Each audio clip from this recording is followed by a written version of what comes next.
Chairman Turner for the kind words over the last year. I've learned a lot from him in my capacity as Executive Director, and I'm hoping that I can have success as he did when he ran for Congress a few years ago. I also want to thank my dear friend Tony Modica for setting everything up here tonight. I think we should all give Tony a round of applause. Tony's an old family friend, and we go back a long time, and being here tonight with him in Howard Beach, considering that also Howard Beach is in the district, makes me very proud.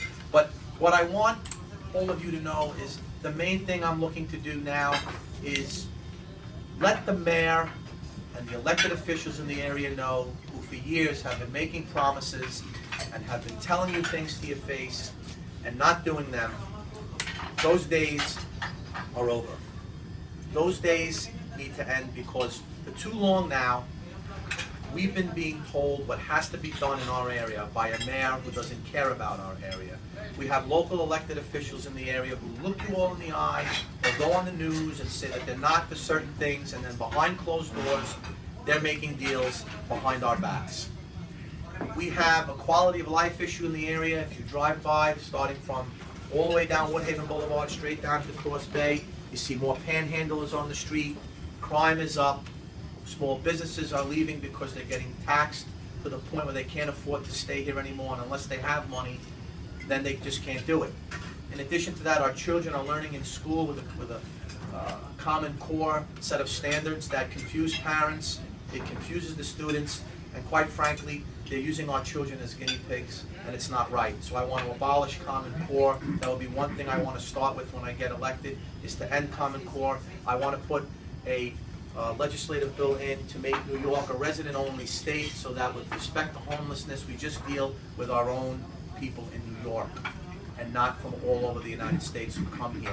I want to do work for our veterans, because we have a lot of veterans coming home with post-traumatic stress disorder or traumatic brain injury known as TBI, and I want to get money to help to get them into facilities to help them, and so they could assimilate back into society.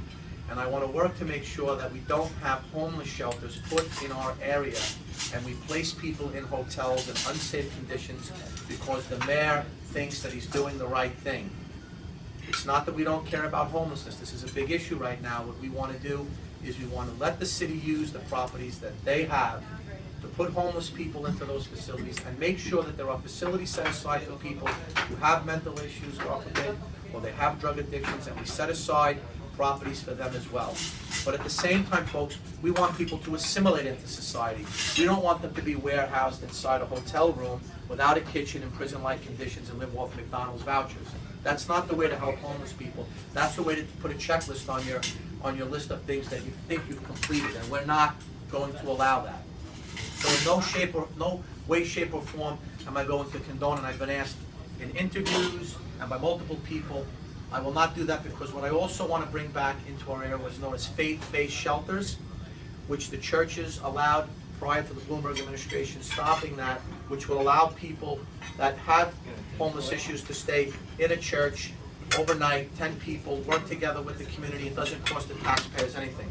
But the most important thing I want to also try to do, in addition to all of that, is try to get money from the state to add police to each precinct in our district, because we do not have enough police on the street, and since stop and frisk ended, our police now don't have the ability to do the job they once did, and the criminals know that. We have a city council now who said it's okay for people to urinate in public. We have people who don't want to stand up for the national anthem, but they want to make $12 million a year. We have people fighting for our country, and then we have a president who just gives the store away with deals with Iran and hurts us. We need to start from the top down, and we have to make sure that we elect people this year on the local level, starting here with the state senate. We have 20 races this year. We have people running for state senate, state assembly, and Congress. What we need to do is get people elected this year, so that next year's aim is to get rid of Mayor de Blasio, because he is a disaster. He is not helping anybody in this room.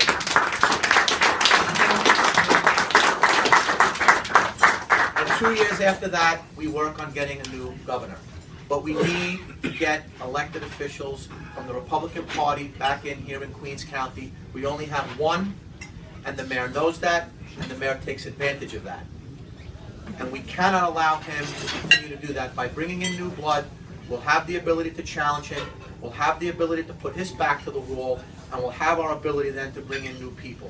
And by doing that, we'll be able to bring up the quality of life in the area, because for the last 8 years since Senator Adavo has been elected, as our state senator, it's gone down.